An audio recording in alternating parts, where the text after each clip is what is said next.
Ladies and gentlemen, boys and girls, welcome to another episode of the Rambling Bout Wrestling podcast. But today, this isn't the only podcast we're on. Yeah, that's right, I'm making history. Today, Nick Pearl and Manny Vasquez are doing a joint podcast. That's right, you heard me. The Rambling Bout Wrestling podcast is joining together with the Top Ropes Talk podcast to bring you a super episode to talk about AEW Revolution 2024. Now, Manny recorded the audio, so I may not sound as great as I usually do, especially right now. I am a little congested too, so I apologize for that. I got the post-wrestling show-itis. I get sick when I go to shows. It just happens. Let's get into this conversation.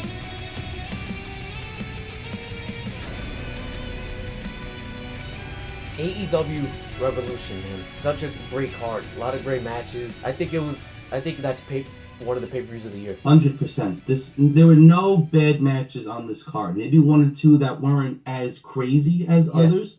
Yeah. But I couldn't look away from the screen like at all. Me and Manny, we hung out. We hung out last night. We watched this. Yeah, we watched it with Velarde. Yeah. It was nuts. Yeah, it was really, really crazy. And so we will talk about the first match that opened the night. We had the TNT Championship match. Daniel Garcia and Christian Cage. I felt like Garcia could have won, but the outcome was expected. Yeah, I think Christian winning is the right call if Danny is eventually going to win the belt. I had Danny winning, but he put up a great fight, and he did. They cheated. They cheated for Christian to win too. So I think down the line, I think we're going to get a triple threat with Adam Copeland involved as well, and then ultimately Danny will win the belt in that. Adam Copeland, Christian Cage, and Garcia. I would like that. See a triple threat. Maybe the next pay-per-view. We get it. AEW Dynasty. And we also might get a return. MJF. We'll see what happens. I think that's happening too, but that's for another time. So moving on from that matchup, we have the AEW Continental Crown title. Yes. 3 championships on the line here. Yes. Eddie Kingston versus Bryan Danielson. And this whole thing, Eddie Kingston it's all about versus respect. Bryan Danielson. All about respect here, right, Manny? Yes. Another great match. I honestly thought Danielson was going to win, but Kingston winning made more sense. I think Kingston's on a great run right now. He was kind of in a holding pattern, especially because he's the Ring of Honor and New Japan Strong champion. Yeah. He hasn't really been defending those 2 belts. He's been focusing on this. I listened to the media scrums after the show ended, and Tony Khan was saying that once throughout March, maybe the end of March, Eddie Kingston's going to be back down in Ring of Honor defending that belt. I don't know if it's going to be the Continental Crown belt or just the Ring of Honor, but I think now that this matchup is out of the way, Bryan Danielson shook Eddie Kingston's hand finally. Yes. Good character arc for both of them, with Bryan bringing back the S champ, but different. That was awesome. He wasn't doing it like he always did. He's doing it to mock. Doing it to mock, yeah. Doing it to mock him, but I thought this match was fire, Manny.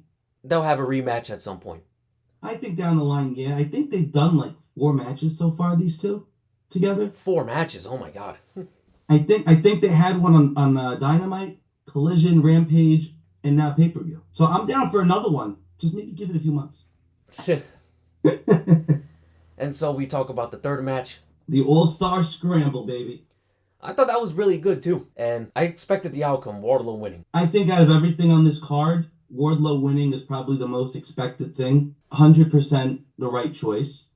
I am a little upset that we did not get the Meat Madness match. Oh, was it supposed to be a fatal 4-way or a triple threat? I don't remember. I mean, they announced a triple threat, but I think they were going to add more people to it. But down the line, we still going to get that. We'll be eating well.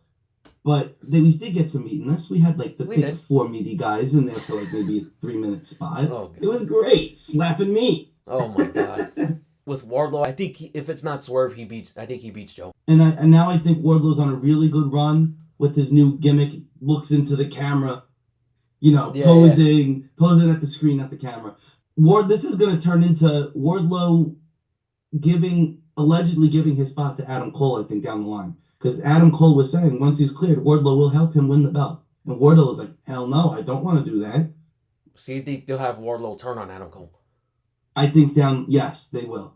And I think we're going to get some type of Kyle O'Reilly with that too, but we'll get into Kyle O'Reilly later. Yeah, we'll get into that a little later. And so, 4th match on the card, Orange Cassidy, Roderick Strong. And this is where we get into Kyle O'Reilly. Yes. These backbreakers were nuts. Yeah, Roderick Strong, he's really good, and he's like 40, and he's still got it. Yeah, He's not. It looks like he's not. wasting this guy in NXT. He's not slowing down anytime soon. Not at all. Great worker. Just he can't really talk, but it's fine. Yeah, I feel like NXT run he was wasted there. He was like the tail end for like the last year and a half, 2 years. Once the Undisputed Era were gone. Yeah, when he was in Diamond, I didn't like when he was in Diamond Mine. Diamond Mine was they just tried to give him something. I forgot he was even a part of Diamond Mine. And he was the leader too. I completely forgot about that. And then they kind of just took him off, and then it was just the Creeds. It's just the Creeds and Ivy, yeah. And now they don't even have Ivy in that group. I think they kind of split them too. Outcome of the match? Expected. I mean, Orange Cassidy could have won too, but I think this is what they do with Orange Cassidy. Since he lost, takes time off for a little bit, but he comes back as a heel. Now here's the thing. His heel character, it could literally be he actually tries when he wrestles now. That could be a heel. He can actually show his skills instead of putting his hands in his pockets. He comes out, guess what? No pockets. I think they could do this angle where he turns on best friends and leaves the group. It's very possible. He may want to maybe no friends. He'll be the lone wolf. Roddy Strong getting this win, winning the title. Good for him. Good for him. And I think he has a very lengthy reign too. He should. I think he'll be. I don't know how long he'll hold it for, but this is kind of like a workhorse belt. I think he's the right guy to have it right now. Cassidy, he had his run, his 2 runs. I think they like you said, they take him off TV for a little bit, and then we go from there. And so now let's get into a return that happened last night. Kyle O'Reilly. After almost 2 years, he makes his return. Very, very emotional night for this guy. But glad to see him back. Before he was gone, he was having a great singles run. He won the Casino Battle Royal, I think. Oh, he beat Darby Allin in a singles match. Yeah, he had a match against Moxley, I think, for the world title. So we were getting glimpses of what his singles run in NXT would have been. And then he got hurt and he was out 2 years. He's just very excited to be back, and I'm glad to have him. And where do you think they go with him? You think he does join the Undisputed Kingdom or he doesn't? I don't think he does. I don't think he does. And I actually, looking on Twitter, I saw something. They may bring back Bobby Fish. So Bobby Fish could be his ally. Bobby Fish could be his ally. Do I want to see Bobby Fish back? I don't know. But they could bring him back. Isn't Bobby Fish like a free agent? Isn't he like wrestling like an Impact New Japan? Yeah, and I just saw Bobby Fish in MLW. But I think that'd be good. They were a great tag team. They'll have a good run if he comes back. And so the next match, if I'm not mistaken, the Women's World Title match. Women's World Title was good. I think it was more of like a TV match. Out of all the matches on the whole show, I think this was on the lower end. But not bad by any means. I felt like Deonna could have won, but she just got there. So I think she'll win eventually. I think eventually Deonna will win. I think she'd be a really good the TBS champion. But I think right now, your big money match is Tony versus Mercedes. I think that's the big money match coming in. They could have Mercedes beat her. I think Mercedes is going to beat her. But Deonna looked good. Fun match. Definitely not her time to win it. Not right now, at least. But this was the biggest crowd she's ever performed in front of, I think. If it's not Deonna, if it's not Mercedes, then who could it be? I would say when Jamie Hayter returns, she wins it back from Tony. Jamie Hayter versus Tony at Wembley would be great. It could also be Mariah May. Mariah May, too, yeah. That would be awesome. A lot of options. Moving on from this matchup to the best match on the card. By far. Do you agree? Yes. Will Ospreay versus Konosuke Takeshita. Oh my god. That was amazing. This match. Manny, what was your favorite part of this match? I would say everything they did. I would say everything. Everything? I agree with you. They had one of the most incredible sequences I've ever seen in a match. Right. And it ended a kick out at 1. I said, whoa. We got up out of our seats. I was like, oh, we eating now. Very, very fun match. Very good. Ospreay is the best wrestler in the world. Yes, he is. And he had a great dance partner in Takeshita. Takeshita and Ospreay. Ospreay's only 30 years old. He's young. Very, very young. After Ospreay won, we saw Kyle Fletcher come out. A lot of Kyles on the show. So do you think they do this angle where Ospreay's setting up the Don Callis family? I think it's going to be something like that. It's going to be a ton of Like, Callis thinks that having family fighting is good. But I think ultimately it's going to end up to them breaking the whole group up. And then we're going to get the United Empire. Thank you. We're going to get the United Empire back once Mark Davis is cleared. Oh yeah, Mark Davis got injured again. I forgot about that. That I guy's don't al- that remember guy's what the always injury Mark was. Davis is always getting injured. It's alright though. He'll be back and then he'll be better than ever. It will be. But A plus this match. A plus. I agree. A plus. It got 5 stars too. I saw this morning. I agree. It deserves it. 100%. 100%. It deserves You 5 can't- stars. Why would you go any lower? You know. You can't. Both of these guys, they gave them the time. They put on a banger. That's what you expect. Can't go any lower than that. If you go any lower than that, you didn't watch the same match. I don't know what to tell you. You know. Yeah, come on. And then we had FTR versus Claudio and Moxley. Another phenomenal match. These guys put on really great matches so far. I think they did 2 or 3, if I'm not mistaken. I think so, yeah. Very fun. Dax bled a lot. At least Moxley didn't bleed this time. I'm surprised by that.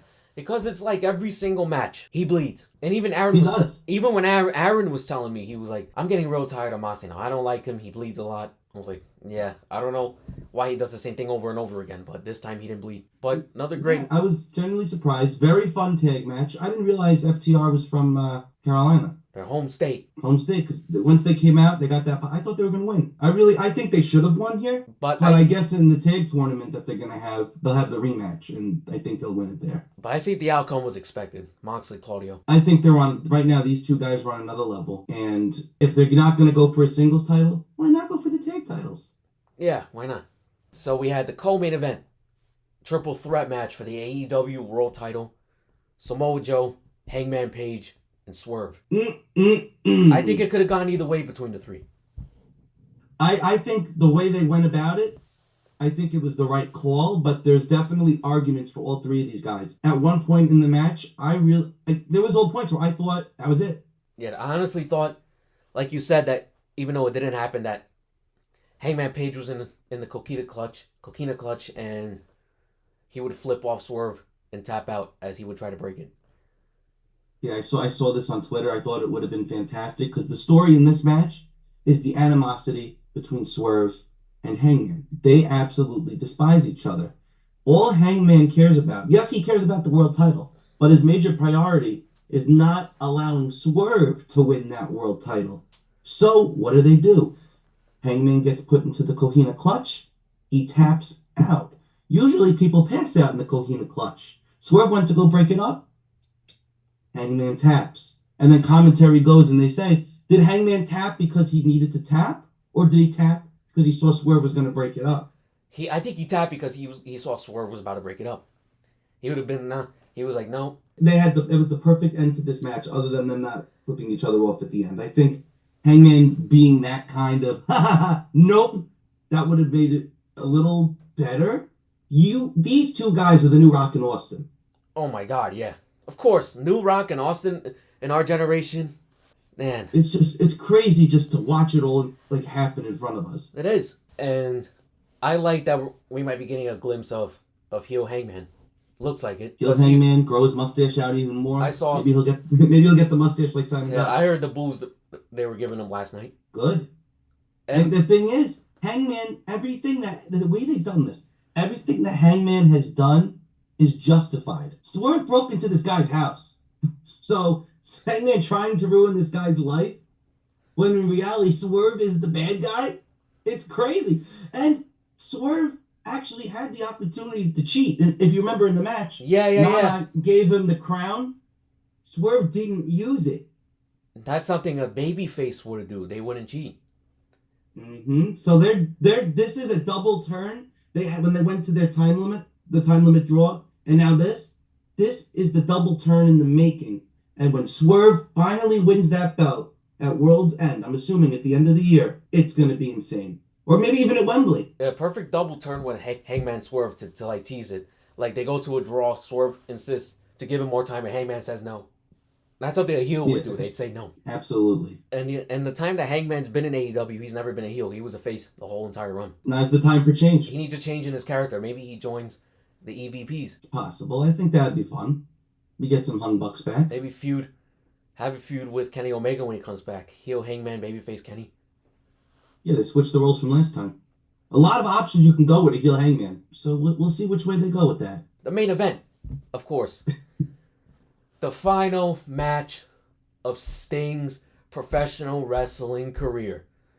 38 years. Since 1985, this man has done it all. Sting, Darby Allin defended the AEW World Tag Team titles against the EVPs Matthew and Nicholas Jackson. Phenomenal. Phenomenal way to go out. The perfect retirement match. And I'm just happy they didn't have this guy lose his retirement match. Like, as soon as he came out with his sons, I was like, yeah, Sting's winning. They wouldn't have his sons come out if he was going to lose. Yeah. And then the crowd would have booed the hell out of them. Out of the Bucks if they won. Yeah. You know, you don't want to have that sour taste. You want Sting, the legend, never been treated the way he should have been in any other company. Maybe in TNA. WWE, his run was a disaster. You know, I saw he only won one match in WWE. It was a tag team match with John Cena against Big Show and Seth, I think. Yeah, the one match he won. How does he only win one match in WWE and he loses everything else? Lost his debut match against Triple H at WrestleMania. He then lost the WWE World Title match against Seth Rollins at Night of Champions, where he broke his neck, actually, and never got surgery for it, apparently. I didn't even know if he broke his neck. I thought they were going to do that spot again in this match. But I think that would have been crazy. But. That would have been crazy though. So I think him going to WWE was a mistake. Should have never gone there. Yeah, I mean, I agree. I think he was really banking on getting that Undertaker match, and it was supposed to happen. Wasn't it supposed to happen at 31? WrestleMania 31 or 32, which I think it was 30. Which was 32 the one where they had all the injuries? Yeah. I think it was supposed to happen at 32. You had Sting and Undertaker on that card. They went with Undertaker, Shane McMahon, Hell in a Cell. That was fun, though. It was a good match. I have to rewatch that one. And man, what a great way to go out. You know, you go out with a bang. Go out with a bang. They took some crazy bumps. They went through 1, 2, 3, 4, 5, 6 or 7 tables, I think. Let's talk about this. Darby Allin going through that glass. He was cut open all over his back. I have never seen a bump like this in my entire life. He's a sick bastard. He is a sick bastard, and he's not. I don't think he's gonna have a long career if he keeps doing this. Like you gotta be safe when you're in the ring. You can't be doing this crazy stuff like this generation's Jeff Hardy. That's why I feel like he is. I think he likes the pain. He loves it. He loves the pain, which is not necessarily a good thing, but right. He does do some insane spots. He does get a lot of exposure. I think down the line he will have to tone it down. Will Ospreay was even told to tone it down, and now he's like Will Ospreay used to do all the flippy moves with Ricochet. Ospreay has toned that down a little bit, and now he's got that perfect medium because he said, "Look, if I keep going with these moves that I'm doing, my career is only going to last me another few more years. I want to be able to go till I'm in my 40s." Darby, the thing with him, if he keeps putting his body through all this pain, it's not just his career that he's going to not last as long in. It's going to be just, being able to just like live a normal life. Right. Wrestling in that ring, man, you put your body out there on the line. You got to be careful. Like, don't do this crazy stuff. Once in a while is good, but not every single match. Yeah, once in a while is good. Like the big matches, Darby wants to do a crazy bump. Go ahead, do a crazy bump. But you need to take some time off after the crazy bump. Also, I want to mention another crazy spot they did with Ric Flair when he got super kicked by the EVPs. Ric Flair was another shade of pink that I've never seen before in my Ricky entire Steamboat life. getting super kicked. I love Steamboat. You said he could still wrestle, right? Steamboat, I think, could still go. Seeing what Tony Khan did for Sting, I think Steamboat could have that last match against Ricky Starks. Yes, Ricky Steamboat versus Ricky Starks. That'd be cool. Because they have history, too. They do. They sure do. The tag titles will be vacated. They're not vacated officially, but Tony Khan did say that they will be vacated, and we are going to have a tournament to decide the new champion. There are going to be multiple brackets. Manny, who do you have winning the titles? Who do I have winning the titles? Let's see some tag teams. It could be Big Bill and Ricky again. Could be the EVPs, FTR, Claudio and Moxley. Yeah. Could be Ospreay and Fletcher. Ooh, I didn't think about that. Could be somebody from Best Friends, 2 of them. Could be the Embassy. Mogul Embassy could also. Let's see. They got a lot of options here. And they're going to have one hell of a tournament. Well, if there's one thing that AEW does right, it's their tournaments. So yeah, that wraps up AEW Revolution. Great pay-per-view overall. What would you rate the pay-per-view as a whole? Exactly. I would give this pay-per-view no bad matches. I No would bad give matches. it an A+. I think this is one of the best pay-per-views that I've ever seen. I agree. I'm going to give it an A+. And I think it could be one of the best pay-per-views of the year. I think it will be number one. It will be number one. Yeah.